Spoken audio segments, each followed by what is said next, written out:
Hey everyone, it's everybody's favorite time of day, history time.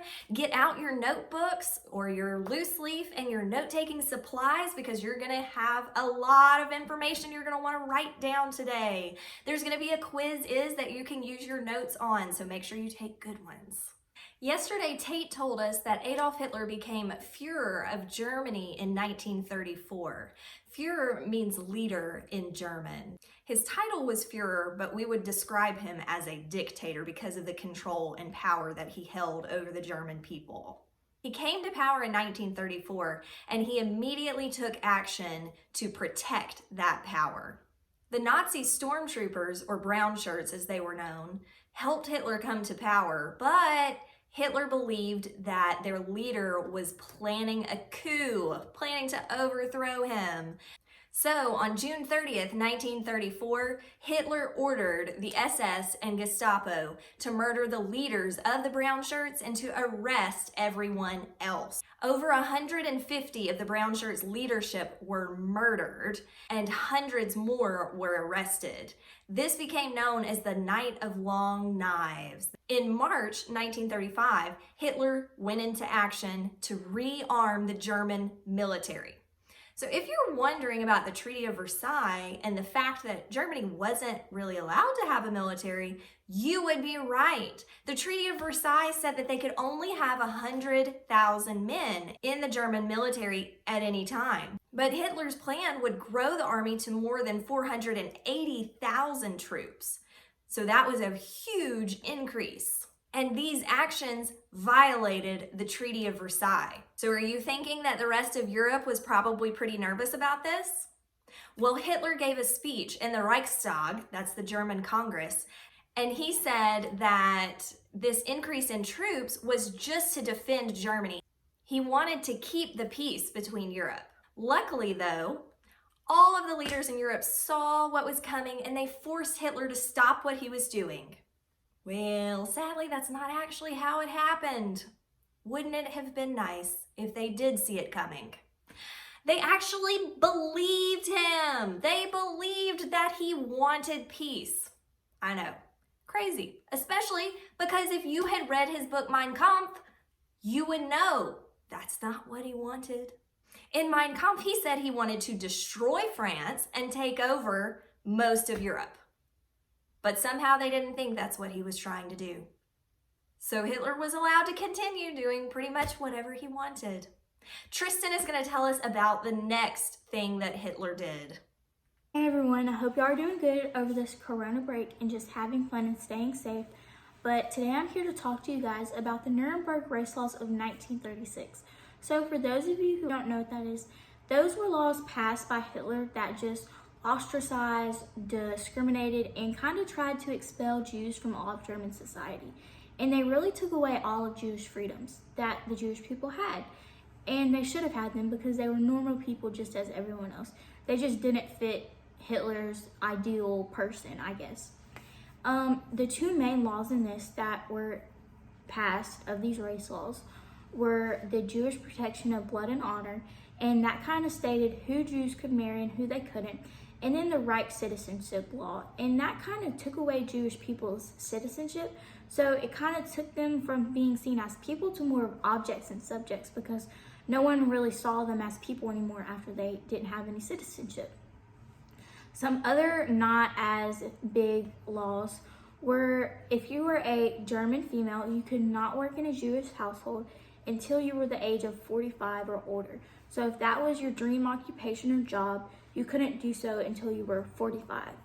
So some people were considered half Jewish and some were considered full Jewish.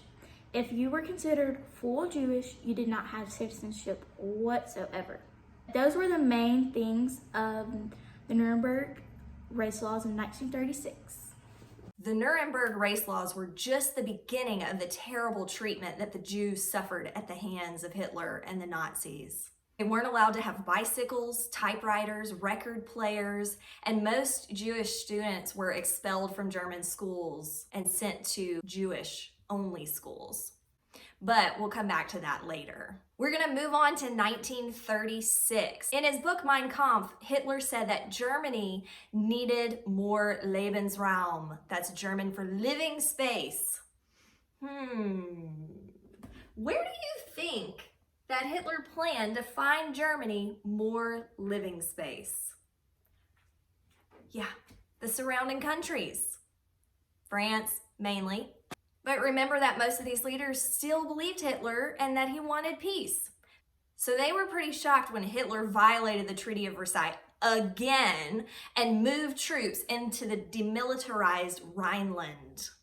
The Rhineland was an area on the border of Germany and France. It was a strip of land about 50 kilometers wide, and part of the Treaty of Versailles stipulations for Germany was that no troops could be in the Rhineland. The reason they did this was to protect France. Remember that France believed that Germany should be blamed for everything to do with World War I. They were still angry at Germany because Germany invaded France during World War I. So that's why the Rhineland was a buffer zone to protect France from Germany invading them again in the future. Well, Hitler sent troops to the Rhineland during a French election. So France was pretty busy worrying about voting for the next president and less worried about what Germany was doing. So Germany sent troops fully expecting France to fight back or to retaliate in some way. Hitler even issued an order that said if France attacked them, that the Germans were supposed to immediately retreat.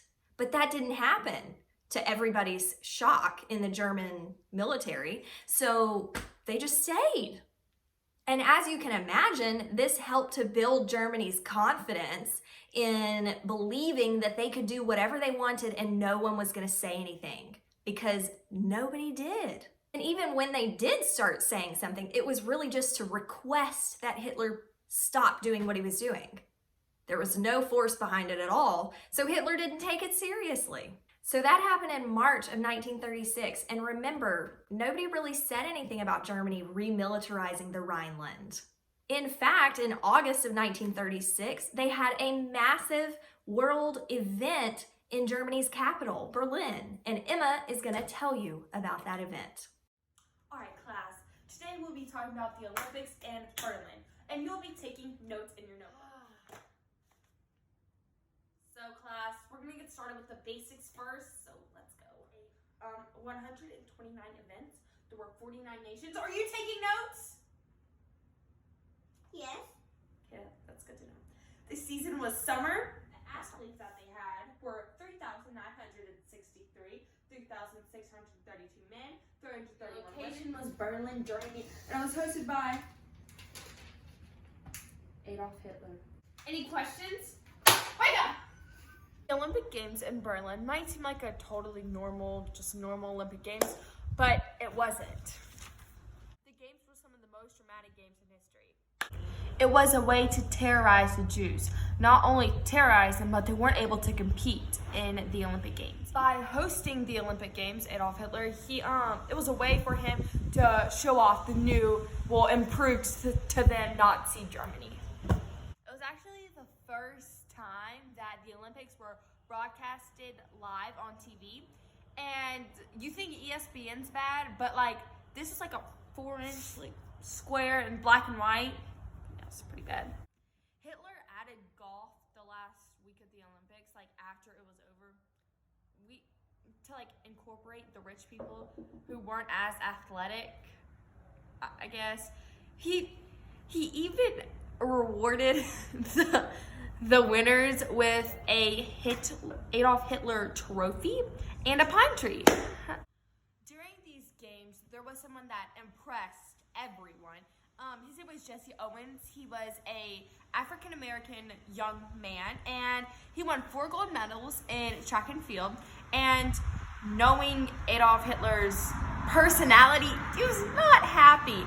And so basically, he not only did he win medals, but he won over the German crowd too. And Adolf Hitler wasn't happy about this either. And he was from Ohio State University, and he was from the USA. Although Germany did win the Olympics. It was kind of rigged, but they won. But good job, Jessie. All right, class. That was the Berlin Olympics. And how did you like it? I did that when I wasn't sleeping. And your test is Thursday. Bye.